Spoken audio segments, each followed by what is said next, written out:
नमस्कार मित्रांनो, बातमी थेट येते रायगड जिल्ह्यातून। शिंदे गटाचे नेते असलेले आणि आमदार असलेले तसेच सध्याच मंत्रिपद भेटलेले भरतशेठ गोगावले यांना स्थानिक स्वराज्य संस्थांच्या निवडणुकीमध्ये जोरदार धक्का बसलेला आहे।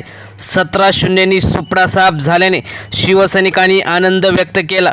उद्धव साहेबांशी गद्दारी करणाऱ्यांना आम्ही धडा शिकवला असं म्हणत शिवसेना जिंदाबादच्या घोषणा आणि भरत गोगावले यांचा धिक्कार असो अशा घोषणा देत शिवसैनिकांनी आनंद व्यक्त केला। नेमकं काय झालंय, किती जागा ठाकरे गटाने जिंकलेल्या आहेत ते आपण सविस्तर बघणार आहोत। चॅनलवर जर तुम्ही नवीन असाल तर चॅनल सबस्क्राईब करून बेल आयकॉन प्रेस करा, म्हणजे रोज नवनवीन राजकीय आणि इतर घडामोडी तुम्हाला बघायला मिळतील।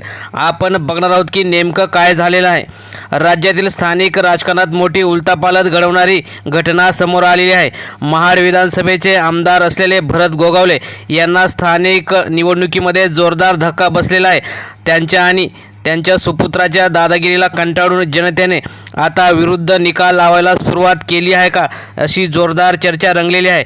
कारण मतदारसंघात दबदबा असलेल्या गोगावले कुटुंब यांचा मात्र या निवडणुकीमध्ये सुपडा साफ झालेला दिसत आहे।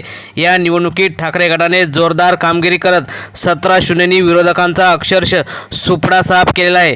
विशेष म्हणजे या 17पैकी 10 संचालक हे ठाकरे गटाचे निवडून आले असून ते सर्व सामान्य शिवसैनिक आहेत। परंतु सत्तेपुढे आणि पैशापुढे जनतेने सुद्धा सामान्य कुटुंबातील तरुणांना, शिवसैनिकांना भरत गोगावले यांच्या जे काही उमेदवार होते त्यांच्या विरोधात निवडून दिल्याने स्थानिक जनता सुद्धा यावेळी आनंद व्यक्त करत होती। 17 जागांच्या या महत्त्वाच्या निवडणुकीमध्ये आर्थिक केंद्र म्हणून निवडणूक ही ओळखली जाते। यामध्ये संचालक ज्यांचे जास्त निवडून येतात त्यांचा मतदारसंघामध्ये दबदबा राहतो। यावेळी भरत गोगावले यांची गेल्या 15 वर्षापासूनची सत्ता शिवसैनिकांनी उलटून टाकली आणि आर्थिक केंद्र आपल्या ताब्यात घेतलं।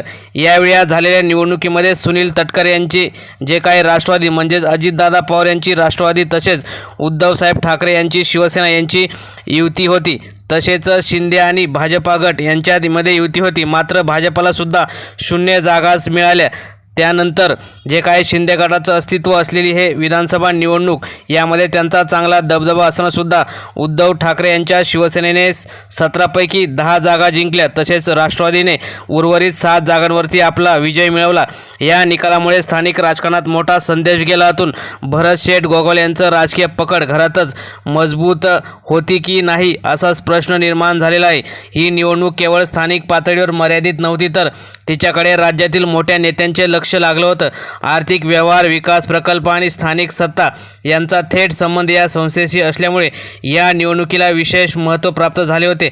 अनेक दिवसांपासून दोन्ही गटाकडून जोरदार प्रचार सुरू होता। आरोप प्रत्यारोप, बैठकांची मालिका आणि कार्यकर्त्यांचे मोर्चे अशा विविध घडामोडीमुळे वातावरण चांगलेच तापले होते। ठाकरे गटाची रणनीती यशस्वी ठरली होती। त्यांनी स्थानिक आणि जे काही महत्त्वाचे मुद्दे हाती घेतले होते आणि नियोजनबद्ध प्रचार केल्याने त्यांना 17पैकी 10 जागांवरती मोठा फायदा होऊन विजय मिळाला। या विजयामुळे ठाकरे गटाचा मतदारसंघात आत्मविश्वास वाढला असून गोगावले पुढील वेळी भरतशेठ हे घरीच बसणार अशी सगळीकडे चर्चा रंगून राहिलेली आहे। राष्ट्रवादीने सुद्धा टिकून राहिलेला प्रभाव आपला सिद्ध केला आणि राष्ट्रवादीने 7 जागांवरती विजय मिळवून आपला प्रभाव कायम ठेवला।